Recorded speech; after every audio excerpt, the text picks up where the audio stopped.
परम सत्कार योग गुरु प्यारी सात संगत जी, राधा स्वामी जी। सात संगत जी, आज 15 फरवरी को बाबा जी और हजूर जी ने डेरे में संगत को ओपन कार दर्शन दिए जी। और आज शाम 4 बजे बाबा जी ने संगत के साथ सवाल जवाब कार्यक्रम भी किया जी। कल 14 फरवरी के सवाल जवाब भी हमने संगत के साथ शेयर कर दिए थे जी। कल के सवाल जवाब का लिंक इस वीडियो के डिस्क्रिप्शन में दे दिया है जी। आप चाहे तो आज 15 फरवरी के सवाल जवाब भी सुनकर कल 14 फरवरी के सवाल जवाब भी सुन सकते हैं जी। आज 15 फरवरी के सवाल जवाब के बाद हम आपको पलटू साहब की एक ऐसी सच्ची घटना भी सुनाएंगे जो आपको प्रेरित करेगी जी। ये वही पलटू साहब है जिसके बारे में बाबा जी सत्संग में बोलते हैं जी। आइए अभी हम आज के सवाल जवाब सुनते हैं जी। आज बाबा जी ने कहा कि मैं अब रिटायर हो चुका हूँ, इसीलिए मैं अब आपकी मदद नहीं कर सकता। बाबा जी ने ऐसा क्यों कहा, इस वीडियो में आपको वो भी बताएंगे जी। एक भाई ने बाबा जी से कहा कि बाबा जी, नामदान लेने के बाद मुझसे कुछ गलतियां हो गई थी, इसीलिए शायद आपने अपनी बख्शिश मुझसे वापस ले ली। मेरी आपसे विनती है कि आप मुझ पर कृपा करें और मुझे माफ़ कर दें। बाबा जी ने समझाया कि बेटा, मालिक जो देता है उसको वापस कभी नहीं लेता, बस हमारा ही ध्यान भटक जाता है। आप भजन सिमरन करें, अपने ध्यान को तीसरे तिल पर ले जाने की कोशिश करें। मालिक की बख्शिश ज़रूर होगी। मालिक के घर किसी चीज़ की कमी नहीं है, बस हम ही रास्ते से भटक जाते हैं। फिर यही भाई कहने लगा कि बाबा जी, भजन सिमरन करते टाइम मेरा शरीर सुन्न हो जाता है और उसके बाद मुझसे बैठा नहीं जाता। बाबा जी ने समझाया कि बेटा, हमें परखों में नहीं पड़ना है, बस करते जाना है। जैसे जैसे आप बैठोगे आपके शरीर को भी आदत होती जाएगी। फिर आगे एक बीवी ने बाबा जी से पूछा कि बाबा जी, नामदान के टाइम हमें 4 शर्तें दी गई थी और मैंने 4 में से पहली 3 शर्तें बड़ी ईमानदारी से निभाई, लेकिन चौथी शर्त यानी कि भजन सिमरन के 2.5 घंटे देने वाली शर्त को नहीं निभा पाई।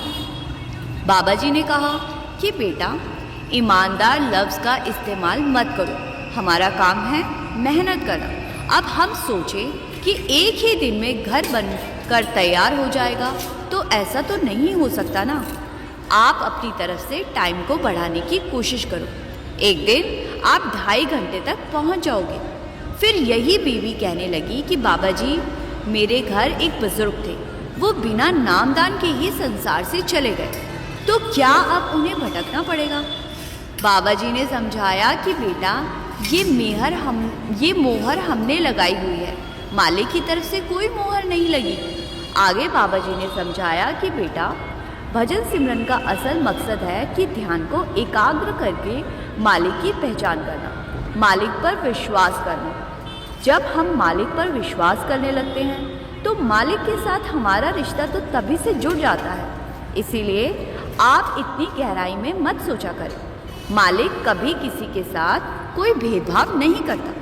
फिर आगे एक लड़की बाबा जी से कहने लगी कि बाबा जी, मेरे घर में बहुत लड़ाई झगड़े होते हैं। तो बाबा जी ने कहा कि तो फिर तू क्यों लड़ती है? तो ये लड़की कहने लगी कि बाबा जी, मैं नहीं लड़ती, लोग मुझसे लड़ते हैं, मैं तो मीरा बाई जैसी हूँ। इतना सुनते ही संगत हंसने लगती है।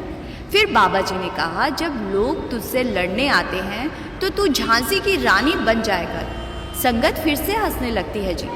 फिर बाबा जी ने इस लड़की को समझाया कि बेटा, लड़ाई झगड़े से काम बिगड़ जाते हैं, इसीलिए सबके साथ प्यार से रहना चाहिए। फिर यही लड़की कहने लगी कि बाबा जी, जब मैं किसी के साथ गलत नहीं करती तो लोग मेरे साथ गलत क्यों करते हैं? बाबा जी ने समझाया कि बेटा, इंसान ने जो कर्म किए हैं उन्हें तो भोगना ही पड़ेगा, कोई भी हमारा बुरा नहीं कर सकता। ये हमारे कर्म होते हैं जो हमें उस दौर से गुजरना पड़ जाता है। कर्म करते टाइम तो हम सोचते रहें और जब हिसाब देना होता है तो फिर हमें मालिक की याद आ जाती है। इसीलिए समझाया जाता है, सोच समझकर कर्म करो। बाबा जी ने कहा, हम खुद ही अपने आप के दुश्मन हैं, कोई दूसरा हमारा दुश्मन नहीं है। फिर आगे एक भाई ने बाबा जी से कहा कि बाबा जी, मैंने सारी उम्र हक हलाल की कमाई करी है, लेकिन फिर भी आज मेरे बच्चे मेरे कहने में नहीं हैं, मेरी बात नहीं मानते। बाबा जी ने समझाया कि बेटा, हमारा फ़र्ज़ होता है बच्चों को उनके पैरों पर खड़ा होने तक उनकी संभाल करें। उसके बाद बच्चे भी आज़ादी मांगते हैं। अब अगर हम उन्हें रोकेंगे तो वो रिएक्ट करेंगे और फिर घर का माहौल ख़राब होता है। इसीलिए आप अपना फ़र्ज़ निभाते चलिए, बाकी सब कुछ मालिक पर छोड़ दीजिए। फिर यही भाई कहने लगा कि बाबा जी, मेरी रिश्तेदारी में किसी ने अपना धर्म बदल लिया है। बाबा जी ने कहा कि बेटा, इससे क्या फ़र्क पड़ेगा, करनी तो उस एक ही मालिक की भक्ति है ना। इस बात से कोई फ़र्क नहीं पड़ता कि दुनिया में कितने धर्म और मज़हब है, सभी धर्म के लोग उस एक ही मालिक की भक्ति कर रहे हैं। फिर आगे एक लड़की बाबा जी से कहने लगी कि बाबा जी, आपसे बेनती है कि आप 2 लाइन ऐसी बोल दो जो मैं सारी उम्र याद रखूं। बाबा जी ने कहा कि बेटा, इतने सत्संग तो करता हूँ, अभी कोई कसर है क्या? ये सुनकर संगत हंसने लगी थी जी। फिर यही लड़की कहने लगी कि बाबा जी, फिर भी आप मुझे कुछ ऐसा बोल दो जो मैं याद रखूं। बाबा जी ने कहा, बीवियों को भी कहने की ज़रूरत है क्या? बीवियाँ कहाँ किसी की मानती है? ये सुनकर संगत फिर से हंसने लगती है जी। फिर आगे एक लड़की बाबा जी से कहने लगी कि बाबा जी, मुझे मीराबाई जैसा प्यार चाहिए, उसके लिए मैं क्या करूं? बाबा जी ने समझाया कि बेटा, इसीलिए तो भजन सिमरन दिया गया है, जिससे कि हम उस अवस्था तक पहुंच सके। उसके लिए हमें लफ्ज़ों में मांगने की ज़रूरत नहीं है, उसके लिए हमें मेहनत करनी पड़ेगी, ध्यान को एकाग्र करना पड़ेगा। फिर आगे एक भाई ने बाबा जी से पूछा कि बाबा जी, मालिक के साथ निस्वार्थ प्रेम कैसे कर सकते हैं? बाबा जी ने कहा कि बेटा, अभी हमारा दायरा बहुत छोटा है, जब हम अपने दायरे को खोलेंगे तब जाकर हमें एहसास होगा कि मालिक के अलावा हमारा कोई भी नहीं है। एक वही है जो हमारी संभाल करेगा। आज हम कह देते हैं कि मेरे जाने के बाद मेरे परिवार का क्या होगा, आज उनका गुजारा कैसे होगा। बाबा जी ने कहा, हमारे आने से पहले भी यहाँ किसी का कोई काम नहीं रुका और हमारे जाने के बाद भी काम नहीं रुकेंगे। हमें तो मालिक के भाने में रहकर चलना है, खुद को मालिक के हवाले कर देना है, क्योंकि वही हमारा है। फिर आगे एक लड़की ने बाबा जी से पूछा कि बाबा जी, सत्संग में आप समझाते हो कि भजन सिमरन बहुत ज़रूरी है, आपसे विनती है कि आप कृपा कर दो जिससे मैं भजन सिमरन कर सकूं। बाबा जी ने कहा कि बेटा, अगर सारा कुछ मैंने ही करना है तो आप क्या करोगे? मेरे भजन सिमरन करने से आप थोड़ी ना पार लग पाओगे। बाबा जी ने आगे समझाया कि बेटा, इंसान अपने हित के लिए कदम उठाता है, इसीलिए हमें अपने हित के बारे में सोचना है। फिर आगे एक लड़के ने बाबा जी से कहा कि बाबा जी, मैं आपका नालायक बच्चा हूँ, मुझे माफ़ कर देना। बाबा जी ने हंसते हुए कहा कि सारे नालायक मेरे ही पल्ले पड़ने थे। इतना सुनते ही सारी संगत ज़ोर ज़ोर से हंसने लगती है। फिर बाबा जी ने इस लड़के को समझाया कि बेटा, तू खुद को नालायक क्यों कहता है, लायक क्यों नहीं कहता? बाबा जी ने समझाया कि बेटा, मालिक ने ज़िंदगी दी है सीखने के लिए। अगर गलती से सीखेंगे नहीं और माफ़िया मांगने लगेंगे तो कल को हिसाब भी हमें ही देना पड़ेगा। फिर आगे एक भाई ने बाबा जी से शब्द गाने के लिए इजाज़त मांगी तो बाबा जी ने हाँ में जवाब दिया। फिर इस भाई ने भरोसा तेरे नाम का शब्द गाया और बाबा जी ने शब्द सुनकर स्माइल कर दी। फिर आगे एक लड़के ने बाबा जी को कहा कि बाबा जी, मैं एक जर्नलिस्ट बनना चाहता हूँ, मीडिया लाइन में मैं बहुत अच्छा कर सकता हूँ, लेकिन मेरे घर वाले नहीं मान रहे, तो क्या मुझे अपने माँ बाप को फोर्स करना चाहिए? बाबा जी ने कहा कि बेटा, माँ बाप हमारा बुरा नहीं सोचते, अगर उन्होंने कोई सुझाव दिया है तो उस पर भी गौर ज़रूर करो और ये भी ध्यान रखना कि हम उसी लाइन में जाएं जिसके बाद आगे चलकर हमें नौकरी मिल सके। फिर यही लड़का पूछने लगा कि बाबा जी, क्या दूसरों की नज़र लगती है? बाबा जी ने समझाया कि बेटा, ऐसा नहीं होता, मालिक ने जो हमारी किस्मत बनाई है उसको किसी की नज़र से बदला नहीं जा सकता। फिर आगे एक लड़की बाबा जी से कहने लगी कि बाबा जी, आप सेवादारों से कह दो कि माइक नीचे ना करें, मैंने आपसे बहुत सारी बातें करनी है। बाबा जी ने हंसते हुए कहा कि मैं तो अब रिटायर हो गया हूँ, तूने जितनी भी बातें करनी है हजूर जी के साथ कर ले। फिर ये लड़की कहने लगी कि बाबा जी, मुझे आप ही टाइम दो, मुझे आपसे लड़ना है। तो बाबा जी ने कहा कि अपने पति से लड़, मुझसे क्यों लड़ने आ गई है? पति इसीलिए तो दिया जाता है जिससे कि पत्नी लड़ाई कर सके। इस बात पर संगत बहुत ज़ोर ज़ोर से हंसी थी जी। फिर ये लड़की कहने लगी कि बाबा जी, मेरी तो अभी शादी ही नहीं हुई। तो बाबा जी ने कहा कि सोच इस बारे में। लड़की कहने लगी कि बाबा जी, मेरी उम्र अभी कम है, बाकी ज़ुबान तो लंबी है। बाबा जी ने हाथ से इशारा करते हुए कहा तो सारी संगत बहुत तेज़ हंसने लगी थी जी। फिर ये लड़की कहने लगी कि बाबा जी, आप मुझे अपना ड्राइवर बना लो। बाबा जी ने कहा, मुझे अपनी जान प्यारी है। बाबा जी बोले, एक बार एक बीवी को मैंने ड्राइवर रखा था तो उसने गाड़ी से 2 आदमियों को मार दिया। अब तू खुद देख, गाड़ी से 2 आदमियों को उड़ा दिया। ये सुनकर संगत फिर से हंसने लगी थी जी। फिर ये लड़की कहने लगी कि फिर आप मुझे अपना बॉडीगार्ड बना लो। तो बाबा जी ने कहा कि मुझे बॉडीगार्ड की क्या ज़रूरत, ये पंजाब पुलिस वाले जो मुझे मिले हैं वो इसीलिए मिले हैं कि आप लोगों को मुझसे प्रोटेक्ट कर सके। तुम्हारा बाबा थोड़ा क्रेजी है। इस बात पर भी संगत बहुत तेज़ तेज़ हंसने लगी थी जी। फिर आगे एक बीवी बाबा जी से कहने लगी कि बाबा जी, 1 साल पहले आपसे नामदान मिला था, आज फिर आपके सामने आ गई हूँ, फिर से कृपा कर दो। बाबा जी ने मुस्कुराते हुए कहा, फिर से मतलब पहले वाली कृपा खत्म हो गई? तो ये बीवी कहने लगी कि नहीं बाबा जी, मेरे कहने का मतलब है कृपा डबल कर दो। बाबा जी ने हंसते हुए कहा कि मतलब मैं ही सब कुछ करूं, आप भजन सिमरन का टाइम डबल नहीं कर सकती हो। तो ये बीवी कहने लगी कि बाबा जी, अगर आपकी कृपा हुई तो डबल भी कर लूँगी। बाबा जी ने समझाया कि बेटा, मालिक ने जो देना था वो पहले ही दे दिया है, अब हमें मालिक से मांगना नहीं है, जो दिया है उसकी कद्र करनी है। फिर यही बीवी कहने लगी कि बाबा जी, आपकी दया से सब कुछ है, परिवार भी बहुत अच्छा है, लेकिन फिर भी किसी चीज़ की कमी महसूस होती है, पता नहीं किस चीज़ की कमी लगती है।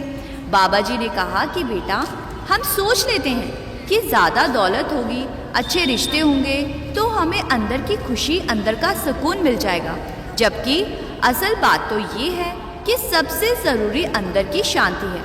ये बात ठीक है कि रिश्ते और पैसे के बिना ज़िंदगी नहीं चलती, लेकिन सबसे ज़्यादा ज़रूरी है मन की शांति। किसी को 1 रुपए में भी शांति है तो किसी के लिए 1 लाख भी कम है। बाबा जी ने कहा, जब हम भजन सिमरन करेंगे तो अंदर की शांति अपने आप मिलने लगेगी। साथ संगत जी, अभी आप वीडियो में बने रहिए जी।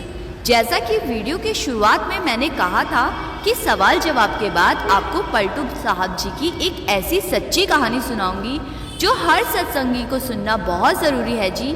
ये वही पलटू दास जी हैं जिनकी बानी के शब्दों का इस्तेमाल बाबा जी अपने सत्संग में भी करते हैं। साथ संगत जी, अयोध्या नगरी के पास एक आश्रम है जिसको दशरथ महल के नाम से भी जाना जाता है। सालों पहले उस आश्रम में एक संत रहा करते थे, उनका नाम था श्री राम प्रसाद जी। श्री राम प्रसाद जी दशरथ महल के इंचार्ज थे, वही सब कुछ संभाला करते थे। उस जगह पर श्री राम और उनके तीनों भाइयों सहित श्री हनुमान जी की पूजा हुआ करती थी। और ये उस समय की बात है जब अयोध्या में कोई खास संगत नहीं जाया करती थी। उस समय दशरथ महल में आने वाले श्रद्धालु जितना भी चढ़ावा चढ़ाते थे, उसी पैसे से उस स्थान की संभाल करने वाले पुजारियों और संतों के भोजन का इंतज़ाम होता था। और उसी पैसे से हर रोज़ सुबह शाम भगवान जी को भोग लगाया जाता था। श्री राम प्रसाद जी का एक नियम था, वो हर रोज़ शाम के समय भगवान के सामने बैठकर भजन गाया करते थे। वो इस नियम के बड़े पक्के थे जी। इस स्थान के पास एक बनिए की दुकान हुआ करती थी जिसका नाम था पलटू बनिया। इसी बनिए की राशन की दुकान से राम प्रसाद जी राशन लिया करते थे। हर रोज चढ़ने वाला चढ़ावा शाम को पलटू बनिए की दुकान पर भिजवा दिया जाता था और इसके बदले पलटू बनिया राशन भिजवा देता था। एक बार तेज बारिश होने के कारण मंदिर में एक भी श्रद्धालु नहीं आया और इसीलिए उस दिन चढ़ावा न चढ़ सका। ये देखकर श्री राम प्रसाद जी ने अपने एक पुजारी को पलटू बनिए की दुकान पर भेजा और कहा कि वहाँ से उधार में राशन ले आओ, जिससे कि भगवान के लिए प्रसाद बन सके। पुजारी पलटू बनिए की दुकान पर गया और जाकर राशन उधार मांगने लगा, लेकिन पलटू बनिए ने कह दिया कि उधार तो नहीं दे सकता, मेरी और राम प्रसाद जी की तो नगद की बात हुई थी, फिर उधार किस बात का मांग रहे हो। पलटू बनिए ने पुजारी को खाली हाथ वापस भेज दिया। जब राम प्रसाद जी को इस बारे में पता लगा तो उन्हें बहुत दुख हुआ जी, और उस दिन भगवान को पानी के साथ ही भोग लगवाया गया और सभी संतों ने भी उस दिन पानी ही पिया जी। शाम को भी पानी के साथ भोग लगाने के बाद संतों ने पानी पी लिया जी। और जैसा कि राम प्रसाद जी का नियम था कि वो हर रोज भगवान के सामने बैठकर भजन गाते थे, तो उस दिन उन्होंने खाली पेट ही भजन गाए और अपने रोज के नियम को यानी कि जिम्मेदारी को निभाया जी और सोने चले गए। भगवान श्री राम जी और तीनों भाइयों को श्री राम प्रसाद जी एक रेशमी पीताम्बर ओढ़ते थे। साध संगत जी, पीताम्बर का मतलब होता है पीले रंग का एक रेशम के धागों का कपड़ा, जो अक्सर हम मंदिरों में देखते हैं जी। उस दिन मंदिर में सब सो गए, लेकिन अगले दिन जब सब लोग उठे तो भगवान जी के ऊपर से वो पीताम्बर गायब था। ये देखकर मंदिर में शोर मच गया जी कि किसी ने पीताम्बर चुरा लिया है। जब सब लोग एक जगह पर इकट्ठा हो गए तो किसी की नज़र सामने से आते हुए पलटू बनिए पर पड़ी और उसके हाथ में वही पीताम्बर था जी जो भगवान जी को ओढ़ाया जाता था जी। पलटू बनिया आते ही राम प्रसाद जी के चरणों में गिर गया और कहने लगा कि महाराज जी, आपने तो मुझे शर्मिंदा कर दिया। कल मैंने आपको उधार राशन नहीं दिया तो आपने मेरे घर 1600 चांदी के सिक्के भिजवा दिए। राम प्रसाद जी को कुछ समझ नहीं आया कि पलटू बनिया क्या कह रहा है। पलटू बनिए ने बताया कि कल रात जब मैं सो रहा था तो मेरे घर के दरवाजे को किसी ने खड़खड़ाया और जब मैंने दरवाज़ा खोला तो सामने 4 बच्चे खड़े हुए थे और वो चारों बहुत ही प्यारे दिख रहे थे। चारों ने इस पीताम्बर को ओढ़ रखा था और वो मुझे कहने लगे कि हमें राम प्रसाद जी ने भेजा है और आप ये 1600 चांदी के सिक्के रख लीजिए और वहाँ राशन पहुँचा दीजिए। इतने सारे पैसे देखकर मेरे होश उड़ गए जी, और अब वो मेरे दरवाजे से वापस लौटे तो इस पीताम्बर को यहीं छोड़ गए। इसीलिए मैं इस पीताम्बर को लेकर आपसे माफ़ी मांगने आ गया, क्योंकि मुझे अच्छा नहीं लग रहा, क्योंकि मैंने कल आपको राशन देने से मना कर दिया था और फिर आपने 4 लड़कों को भेजकर इतने सारे पैसे मुझे दे दिए। साध संगत जी, उस समय 1600 सिक्कों की वैल्यू आज के करोड़ों के बराबर है जी। सारी बात सुनने के बाद राम प्रसाद जी समझ गए कि वो चारों बच्चे कौन थे।